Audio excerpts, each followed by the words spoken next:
RP photo studio Devendra भाई, आप मेरे पास आइए और मुझे समुद्र तट के पास ले चलिए।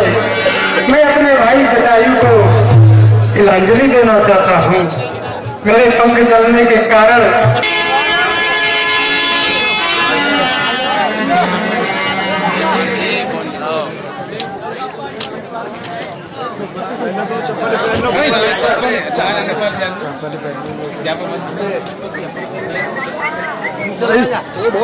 इधर आ जाओ, रेंट में आओ। आचार्य आ जाओ ना, सामने देखियो, सामने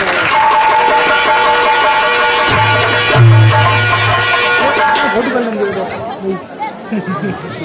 हेलो, मैं अपने सुधीर बाबू से अनुरोध करता हूँ कि आप आए और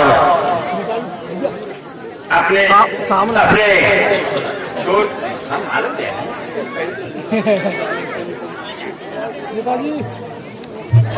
नेताजी और इसके बाद ये नंद कुमार भैया तैयार है। वो ऐसे चलिए, आप ऐसे ही आप चले आइए।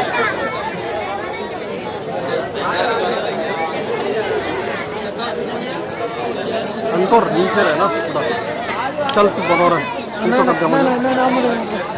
फिर कर लीजिए।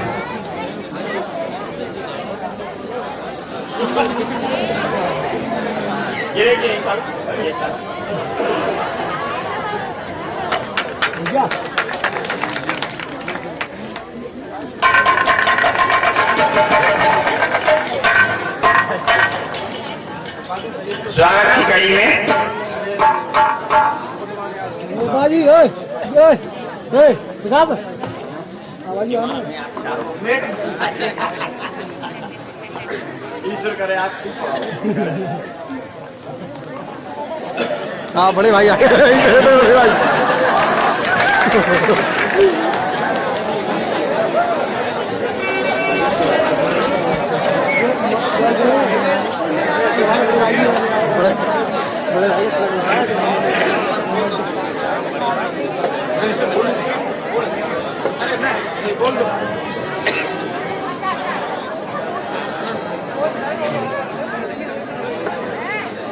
हाँ रामचरण जी,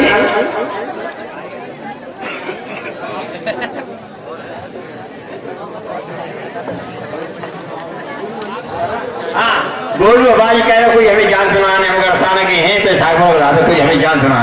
ये गोलू भैया हमारा यहाँ श्री रामचंद्र जी के रोल में अपना पाठ अदा कर रहे हैं।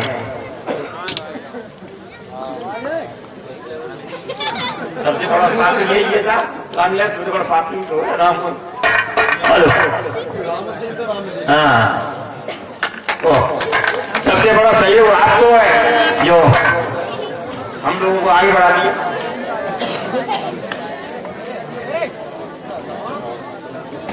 जरूर जरूर। अब मैं आपसे प्रार्थना करता हूँ कि हमारी रामलीला के लिए और अपनी पब्लिक के लिए जरूर जो शब्द करें। आज ग्राम सागर इस रामलीला के आयोजन के अवसर पर यहाँ पर उपस्थित सभी सम्मानित बुजुर्गों, नौजवान साथियों, माताएं बहनें, प्यारे बच्चों, रामलीला का कार्यक्रम है। तो यहाँ मैं सबसे पहले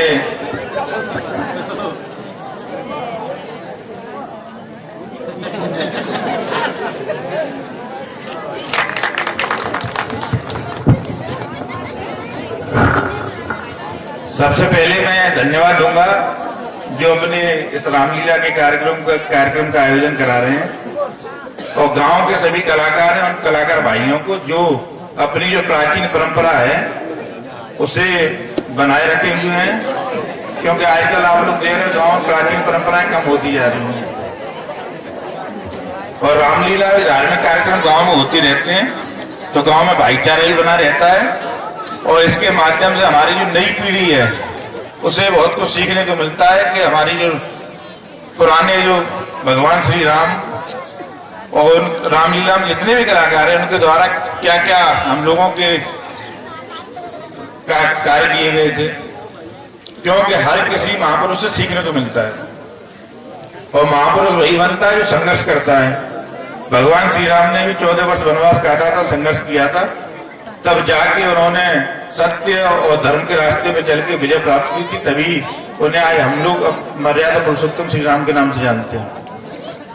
हम लोग जो नई पीढ़ी है, नए बच्चे हैं, ये किताबों में पढ़ के और टीवी पे देख के जितना नहीं सीख सकते, उतना यहाँ गांव के लोगों कलाकारों के माध्यम से जो वो लोग दिखा रहे हैं उससे बहुत कुछ सीखने को मिलता है। तो हम एक बार फिर धन्यवाद देंगे जो इसमें सब लोगों का सहयोग रहता है, गांव के सभी लोगों का सहयोग रहता है, क्योंकि धार्मिक कार्यक्रम तभी सफल हो पाता है जब गांव के सब लोगों का सहयोग होता है। एक आदमी या एक व्यक्ति कोई भी कार्यक्रम सफल नहीं कर सकता, चाहे गांव में हो चाहे परिवार में। तो जब सब लोगों के सहयोग से कोई कार्यक्रम होता है वो सफल भी होता है, उसमें मजा भी आता है। तो ये कराने वाले हम तो कुछ है नहीं, हम लोग तो आपके सेवक हैं। आप लोगों की ताकत मिलती है तो हम लोग बड़ी से बड़ी लड़ाई लड़ जाते हैं। तो आप लोगों के सामने आप लोग कभी रात के 12 बजे भी आदेश करोगे तो हम आपके बीच खड़े होने का काम करेंगे। और जहां भी हम लोगों को मिलता आप लोगों के सामने हम लोगों ने संघर्ष किया, जनता के बीच जेल तक गए। तो इसलिए और भगवान श्री राम तो 14 वर्ष वनवास काटे थे, हम तो 1 महीने में परेशान हो गए थे। तो 14 वर्ष में कितनी उन्हें परेशानी हुई होगी, तब जाके और केवल अपने पिताजी के दिए हुए वचन के द्वारा, उनके पिताजी ने वचन दे दिया था। तो आजकल हम लोग लड़के होंगे, पिताजी अगर कहीं कह देंगे कि तुम्हें ये परेशानी झेलनी है तो उनसे भी लड़ जाएंगे। और भगवान श्री राम तो केवल पिताजी के दिए हुए वचन पे 14 वर्ष वनवास काटा था और उनके साथ साथ उनकी पत्नी सीता और उनके भाई लक्ष्मण जी उनके साथ रहे थे। तो ये इन प्राचीन लोगों से हम लोगों को सीखने को मिलता है कि संघर्ष करने से बहुत कुछ मिलता है। संघर्ष करने वाले आदमी को परेशानी होती है और संघर्ष करना पड़ता है, मगर सफलता जो धर्म और सत्य के रास्ते पे चलता है उसे सफलता मिलती है। अधर्म और असत्य के रास्ते पे जो चले हैं उन्हें हमेशा पराजय मिली है। तो इस मौके पर, रामलीला के अवसर के मौके पर हम अपने नौजवान साथियों से यही कहना चाहेंगे, यही सीख लें। रामलीला में भगवान श्री राम को आदर्श मानते हुए हम लोग सत्य और धर्म के रास्ते पे चलें। जब परेशानियां कितनी भी आए हम लोग सत्य धर्म के रास्ते पे चलेंगे तो निश्चित रूप से हमें किसी भी क्षेत्र में सफलता मिलेगी। इतना ही कहूंगा मैं, समय भी ज्यादा हो गया। तो आप सब लोग साकुर के लोग रिश्तेदार हो, तो हम तो सबको रिश्तेदार मानते हैं और सब लोग घर के हो। हमसे जो भी बन पड़ेगा आपकी सेवा के लिए पहले भी तैयार रहे और आगे भी तैयार रहेंगे। आप लोग हमें ताकत दोगे तो आप लोगों की ईमानदारी के साथ और सत्य के रास्ते पर चलते हुए आपकी सेवा करते रहेंगे। इन्हीं सब बातों के साथ सब लोगों को भरोसा देते हुए अपनी बात समाप्त करता हूँ। जय हिंद, जय भारत।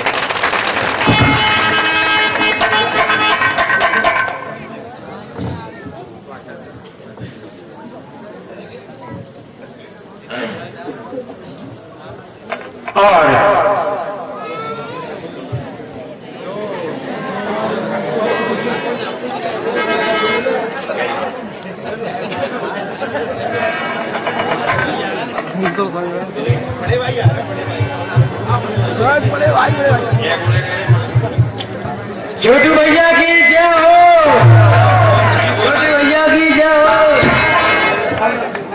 ये तो इन्हें देख के सब लोग हंस रहे थे, तो हमने कहा कुछ अच्छे कलाकार हैं, इनकी बात सुन ले सब लोग। अब तुम जय बोल रहे हो भाई, कुछ ऐसी बोल रहे जो लोग खुश हो जाए।